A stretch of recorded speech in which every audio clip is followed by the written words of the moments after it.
Wait, you'll also... What is doing is signaling a change of pace for the evangelical Christian world. A consumer alert about Y2K scams. Rip-offs are on the rise.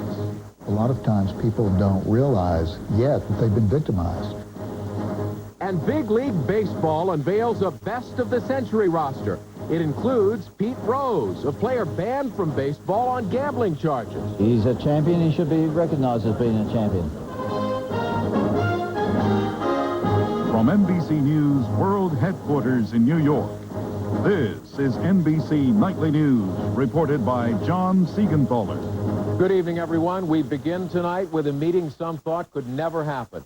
In Lynchburg, Virginia this afternoon, a group of gay activists met with the Reverend Jerry Falwell and other conservative Christians at Falwell's church. The purpose of this event, to open lines of communication between the two groups and to take a stand against violence. NBC's Campbell Brown has the story. You had already said what you were going to say. It is an unlikely pairing. Reverend Jerry Falwell, known for anti-gay rhetoric, and Mel White, a gay minister and activist. Yet today at Falwell's church in Lynchburg, Virginia, together they led an unprecedented civil rights summit. 200 evangelical Christians who view homosexuality as wrong, and 200 gay leaders concerned about discrimination and violence based on sexual orientation. Here because their views have made each a target. We have to be willing to sit down with people who would be considered our adversaries. Last night, the gay activists held a candlelight vigil to remember the victims of hate crimes. Victims like Matthew Shepard.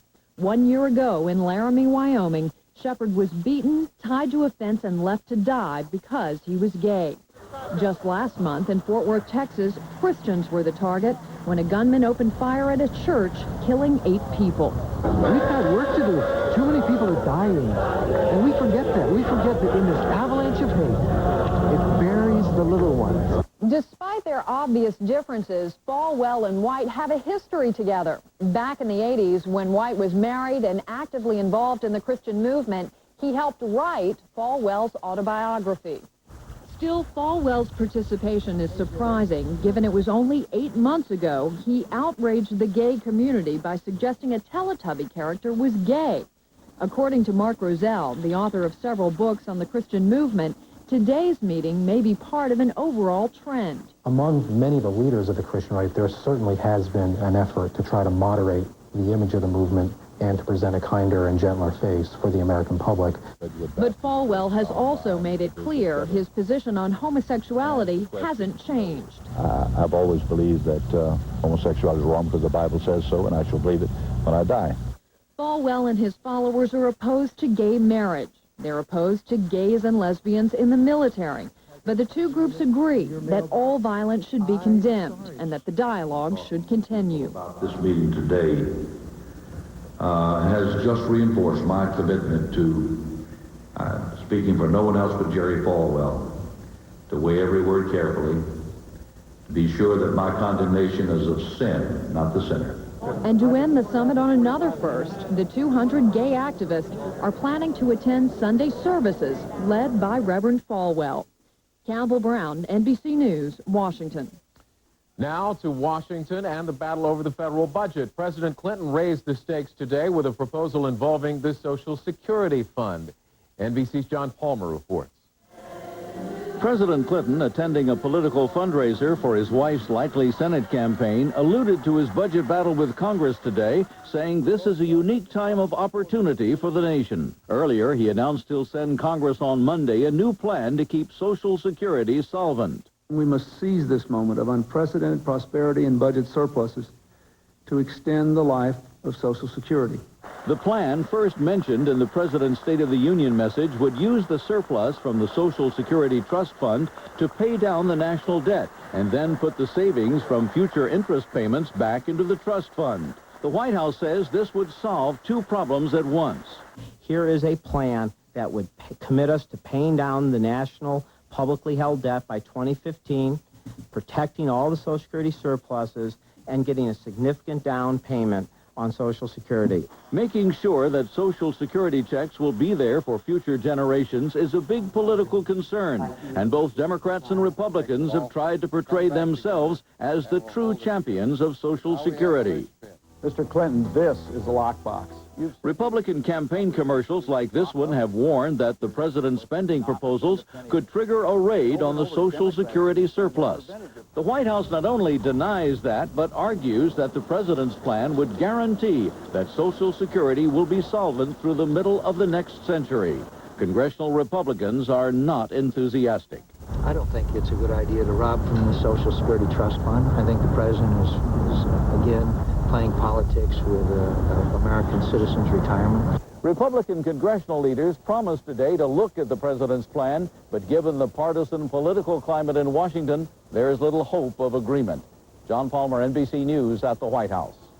And a quick program note, presidential politics and the Clinton impeachment are key topics tomorrow on NBC's Meet the Press. Billionaire and possible candidate Donald Trump and former independent counsel Kenneth Starr will be Tim Russert's guests. When NBC Nightly News continues in a moment, the new Y2K concern, consumers being victimized by con artists. And later in focus, the pain of parents who lose young children to homicide. This is a court-ordered legal notice.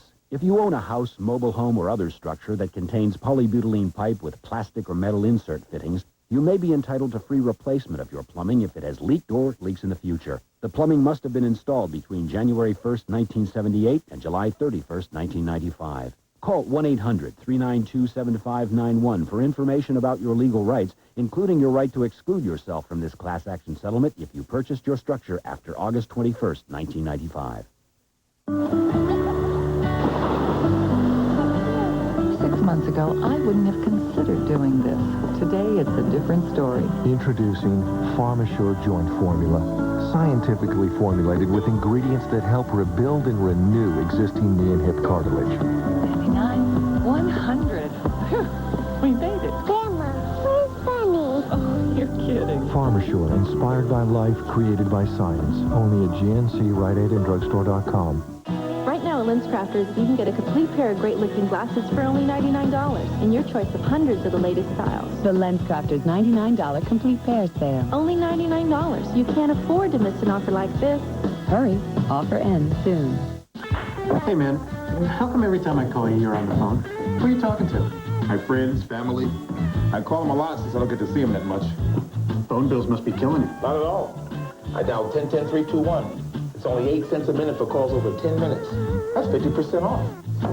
And when you're talking with family and friends, you just know you're going to be on for a while. Sounds good. My wife's on the phone all the time with her sister. Hey, man, am I ever going to get to shoot? Not when you're playing against me. A warning tonight for people who thought that Y2K computer glitches were going to create chaos come January 1st. Evidence is mounting that they won't. Also mounting, evidence that some clever con artists are capitalizing on unfounded Y2K fears. Here's NBC's Soledad O'Brien. 10 weeks until the year 2000, and experts predict no major problems in the key areas, banks, airlines, and utilities. Now, a new threat. Scam artists working the telephones, trying to cash in on Y2K fears by pushing consumers toward panic. He said, yeah, I'm calling from Bank Boston, and I need to get decals mailed to you so you can put them on your credit card or they won't work after Y2K. And he asked me for my bank card number. He asked me if I saw the 16 digits on it, began with a 5, and if I'd recite the rest of the numbers to him. And I said, no, if you were from my bank, you would know my credit card number. That's the kind of personal information which can lead to financial ruin for people who fall prey to the high-pressure tactics. A warning from a Boston banker. Not in a million years would a bank call and ask for someone to give their Social Security number, their license number, their credit card account number, or their account numbers over the phone. Never give out any of your financial information. That is the best way to protect yourselves. At the Better Business Bureau's national office in Washington, D.C., Y2K ripoff reports are increasing as the new year approaches. And things could get much worse. People don't realize yet that they've been victimized. They may not realize it till after January 1st. In Florida, a task force set up to help state and local governments with Y2K compliance now spends much of its time warning consumers about scams. There's no need to be concerned and to take some of the drastic measures that these scam artists are encouraging. In fact, the growing concern now is that Y2K fraud will be a bigger problem than the Millennium Bug itself. Soledad O'Brien, NBC News, New York. To Russia now, the breakaway Republic of Chechnya, further isolated today by Moscow, which is trying to force the rebels to give up. Today, as their offensive continued, Russian troops sealed off the last road out of Chechnya. Chechen refugees who had fled the fighting earlier were unable to return home today. From Serbia, word tonight that those trying to oust President Slobodan Milosevic are being accused of treasonous acts and now have grave concerns for their safety. With Milosevic in power, his nation is an international outcast, and his people are paying the price. NBC's Jim Maseda reports from inside Serbia. 100 miles south of Belgrade, a town of 200,000 Serbs on the brink of collapse. For decades, this was a lifeline, the Yugo car factory. Till NATO bombs destroyed most of the complex, NATO claims made weapons as well. Today, only a handful of cars assembled. Up in smoke, some 35,000 jobs, but also the town's heating and electricity. Milica lost her job. Now she sells soap at the flea market for pennies. I don't make enough to buy wood or heating fuel. I'll have to go to my neighbor's house this winter. He's got heat. Maybe. With sub-freezing temperatures only days away, it's a race against time at the damaged heating plant for Rade and his team of engineers. A few furnaces repaired, but... Right now, it's okay, but what will happen when the winter goes on and on, I don't know, but I hope that will be all right. In this town, the plight of Yugoslavia, racked by economic sanctions, 50% unemployment, 200% inflation. Layla is one of the few still working at the car factory. Her salary, $30 a month, half her rent. Divorced with 3 girls to raise, she cuts neighbors' hair for extra cash, but just survives. I had to cut my own wood for the winter. I can't pay someone to cut it for me. We are all afraid of the coming cold. I hope Milosevic will come to his senses and that somehow the rallies will help. Protests against Yugoslav President Slobodan Milosevic. They used to attract thousands, like Layla and her family, who blame Milosevic for their suffering. But pro-democracy fervor, like the temperature, is dropping. Numbers are sharply down. Barely a few hundred Serbs here protesting in the streets. Most are staying at home, too tired, too afraid, or too defeated by the very difficulty of their lives. And as Layla marches for change, she and others know this winter will be their worst. Jim Maseda, NBC News, Kragujevac, Yugoslavia. The United States is calling on Afghanistan to hand over suspected terrorist Osama bin Laden, the man accused of planning the bombings at 2 U.S. embassies in Africa last year. Afghanistan claims it's ready to talk about bin Laden. The State Department says it's time to deliver him. When NBC Nightly News continues, what happens when a parent's worst fears become reality? This job's killing me. I've got to start thinking about the future. Thinking long term. There's the kids' college. They need good health care. And then there's my retirement. Yeah, I gotta start thinking about this stuff. For more than 2 minutes at a time. Your health, your finances, your future. Aetna, for what matters most. Natural, real. I want to look the way I feel. I'm a Grecian man. Want it quick, hassle-free. A look that really looks like me. Grecian man. A Grecian man, no time for gray. A new generation, a whole new day. Out here, I'm in command. So am I supposed to say, slow down, guys, I'm constipated? I don't think so. You try to eat right. Sometimes you can't. Harsh chemical laxatives, they can kick in whenever and wherever. Not an option. So I rely on doctor-recommended Metamucil. It's got 100% natural fiber. Works with my body, gently, which is important to a sensitive guy like myself. Metamucil, the doctor's natural choice for regularity. Sunday on Meet the Press, Tim Russert talked to Donald Trump about running for president. Plus, Ken Starr looks back at the year of impeachment. If it's Sunday, it's Meet the Press. In focus this evening, murder in America. Overall, the numbers are down, the lowest in more than 30 years. Still, almost 17,000 people were murdered last year, and the rate, about 6 homicides for every 100,000 people, is the highest in the world.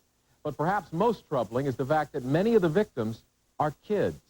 NBC's Jim Abla has our report. Children as murder victims. In the nearly 3 years since John Benet Ramsey's body was discovered in Boulder, Colorado, an estimated 3,000 children under 14 have been killed in this country. There are hundreds of other children murdered in the United States who are poor, children of color mostly, and we're not paying attention to those kids. They're lost. In fact, in 1997 alone, 1,149 children under 14 were killed. 317 babies, 375 toddlers, and 457 grade schoolers.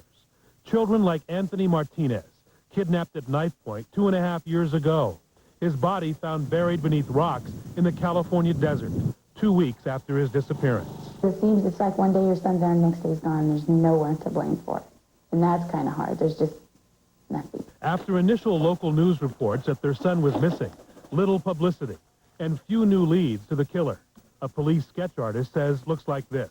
If we have press coverage nationally, I mean, there's really no place to hide. Everybody has a TV. Everybody watches the news. I mean, it would give us more opportunity to catch them.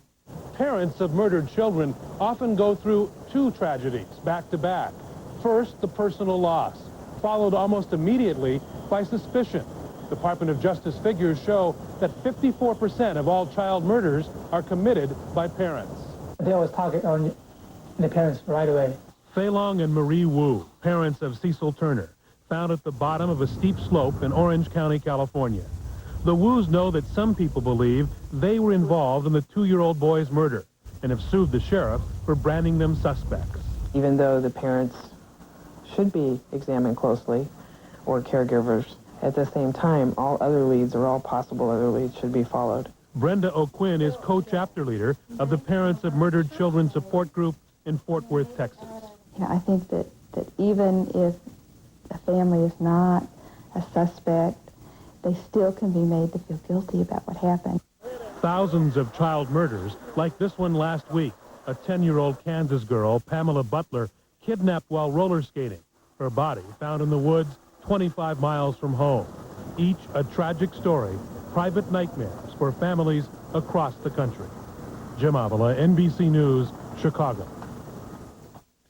When we continue, what a pet's reputation can cost its owner.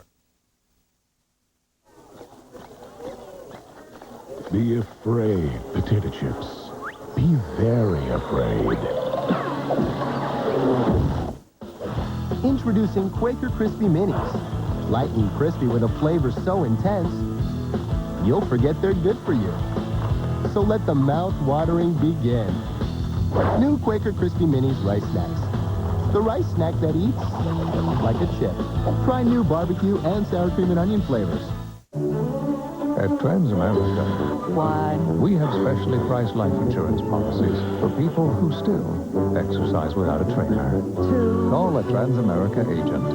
The people in the pyramid working for you. The old neighborhood. And Vinny's? They're coming. I made your old favorite pepperoni. Can't eat that now. This can't be Charlie. I didn't take my Pepsi. I gotta wait. Then we all wait. Take my Tagamet. You could eat now. When it's too late for Pepsid, it's not too late for Tagamet. You can take Tagamet right when you're going to eat and still prevent heartburn. With Tagamet, you can eat like a kid again. With Transamerica Life Insurance and your estate plan, you can be sure your money will go where you want it to go. The people in the pyramid working for you. This is a court-ordered legal notice. If you own a house, mobile home, or other structure that contains polybutylene pipe with plastic or metal insert fittings, you may be entitled to free replacement of your plumbing if it has leaked or leaks in the future. The plumbing must have been installed between January 1st, 1978 and July 31st, 1995. Call 1-800-392-7591 for information about your legal rights, including your right to exclude yourself from this class action settlement if you purchased your structure after August 21st, 1995. Some news tonight which may cause a few second thoughts among homeowners who are thinking of getting a dog for protection. Here's NBC's Bob Dotson. When Yancey Pasley went shopping for insurance on his new home in Dallas, agents told him you got to make a decision, either the dogs or the home. He and his wife Christy have pet pit bulls. My kids. Never had a claim, never had a bite. And the dogs are more than 5 years old. Sandy Broussard, a hospital administrator in Temecula, California, has owned this Rottweiler for 10 years. She's not mean. She's never bitten anybody. But Broussard's civil service employee insurance was canceled. Increased exposure has Rottweiler. She loves this game. Across the country, some dog owners are now being denied insurance, even if their dogs have never caused a claim. It's almost like a loaded gun in that it's more of a risk for insurance companies. It's estimated that a dog bites someone in the United States every 7 seconds. More than 4.5 million people each year. That cost the insurance industry a bundle. About $1 billion a year. One major company, Metropolitan, rarely writes liability insurance for a long list of dogs, unless their owners can find a veterinarian to vouch that the pet is safe. Homeowners with dogs do face a big and growing problem. There are about 55 million dogs in the United States, about 1 for every 3 houses. That number hasn't changed much in the last 12 years. The most recent study, an 8-year survey that ended in 1994, showed the number of serious dog bites up 37%. The estimated total, 800,000 a year. Oh, my gosh. Oh, well, this is fun. More people are buying bigger dogs for protection, and not all of them are trained. So sit. Agents insist they decide who gets insurance on a case-by-case basis. So The down. Pasleys finally found some, What a good girl. but not before dozens of agents had turned them down. There's just too many good dogs out there to assume that it's going to be bad because of its breed. But the breeds that bite now count for 1/3 of all the liability claims against homeowners. So the insurance industry is fighting back. Bob Dotson, NBC News, Dallas. The storm, formerly known as Hurricane Jose, is no longer a threat to land. The forecast has it passing well east of Bermuda. Even flights to track its movement have been canceled. When NBC Nightly News continues in a moment, a guy who gave it all gets some back from the fans.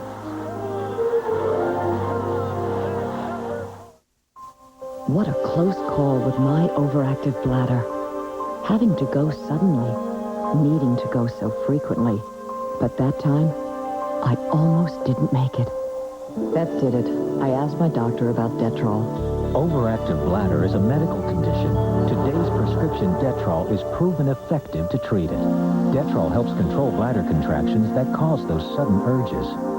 Detrol reduced bathroom visits by 2.2 times in 24 hours versus 1.1 times with placebo.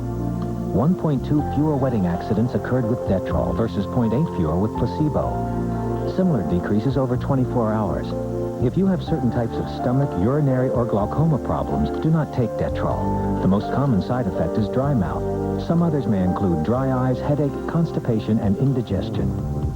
Enjoy the movie? Thanks to Detrol. Ask your doctor about prescription Detrol, proven effective to treat overactive bladder. Don't wait one more day. Ask your doctor now about Flonase nasal spray, or call 1-800-FLONASE. When your doctor writes your prescription for Flonase nasal spray, you'll be glad you took the time. Why wait? All you want is Flonase. So instead of paying a separate commission every time you trade, you'd pay an annual fee, trade all you want. All I want? Yeah, virtually unlimited. Oh, really? Remember the financial plan we're working from here, Dad. The point is long-term capital appreciation. I know. You just don't want you sitting by the computer all day buying and selling stocks. Yeah. Show me how I log on to your research. Oh, that's easy. Investing is serious business, Dad. I promise I'll do my homework, okay? Sunday, our Foods of the Century series hosts the decade that brought us frozen food and self-serve grocery stores. And we're checking out haunted hotels. Are you ready to check in? Sunday on Today. It's like today, only later. Later today, weekdays on NBC. As the Major League Baseball season reaches its climax, The national pastime is focused on posterity. Today, its all-century team was announced, and included is a very controversial choice. Here's NBC's Stan Bernard.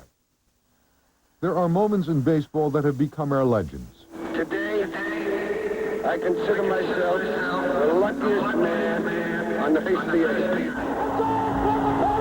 And those legends have stretched back through our century.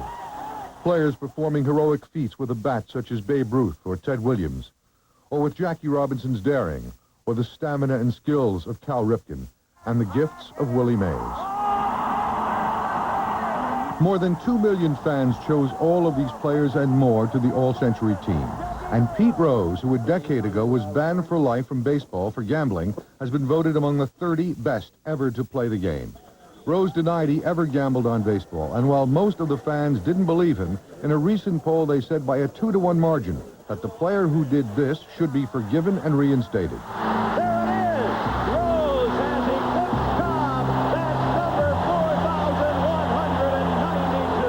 They said the player with the record number of hits should be in the Hall of Fame, for which he's now ineligible. I think he absolutely should be. He's a champion. He should be recognized as being a champion. When the gambling scandal was breaking, his manager said, Pete Rose is the single greatest player I ever had in my lifetime. Rose will be among the 17 living all-century team players invited to a ceremony before tomorrow night's World Series game. The players who got the most votes in this order: Gehrig, followed by his Yankee teammate Ruth, then Hank Aaron, Williams, and Willie Mays. Others who made the elite team, 2 were picked for each position: catchers Johnny Bench and Yogi Berra. Second baseman Jackie Robinson and Rogers Hornsby.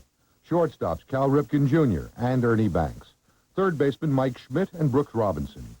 Among the 9 outfielders picked, Joe DiMaggio and Mickey Mantle. And among the top pitchers, Nolan Ryan, Sandy Koufax, the man they named the award after, Cy Young, Bob Gibson, Walter Johnson, and the still active Roger Clemens.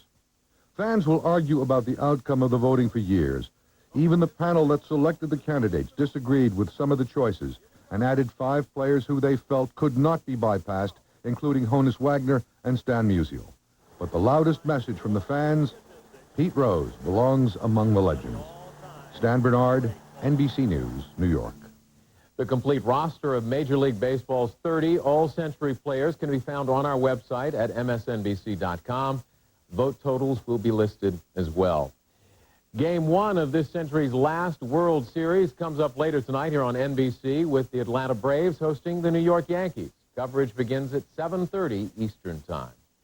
That is NBC Nightly News for this Saturday. Thanks for watching. I'm John Siegenthaler. I'll see you in the morning on Sunday Today, and right back here tomorrow night.